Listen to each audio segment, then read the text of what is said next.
I teach literature, I teach culture, but I also teach in Spanish. The difference, say for instance, between my class and a class in the English department is that in addition to asking the kinds of questions one would ask of any literature or about cultural issues or films or any kind of cultural production, is that we're doing it in a foreign language.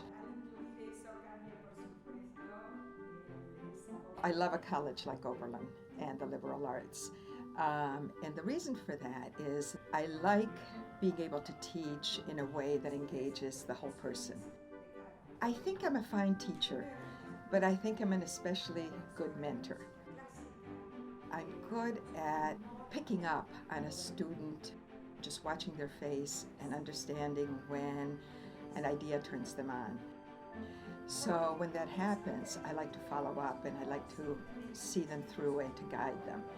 And of course that happens in the classroom, but also a lot one-on-one. And a place like Oberlin draws students who are open to that. There's a wonderful way in which Oberlin students are able to switch courses and integrate material. I think part of that is that they're very bright, but I think also it's a certain kind of disposition, an openness to the world, an openness to learning, an openness to learning in different ways. I think you don't have to be just a student of culture to be able to benefit from knowing a second or third or fourth language. I see, for instance, in my classes, students who aren't necessarily Hispanic studies majors. I see pre-med, pre-law, environmental studies.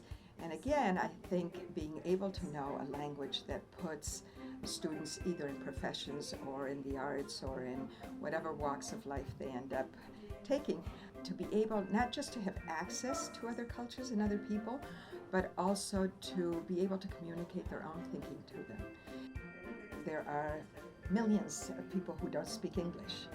And so to be able to speak Spanish, just share ideas that aren't necessarily official culture, I think is exciting to students and may change the world.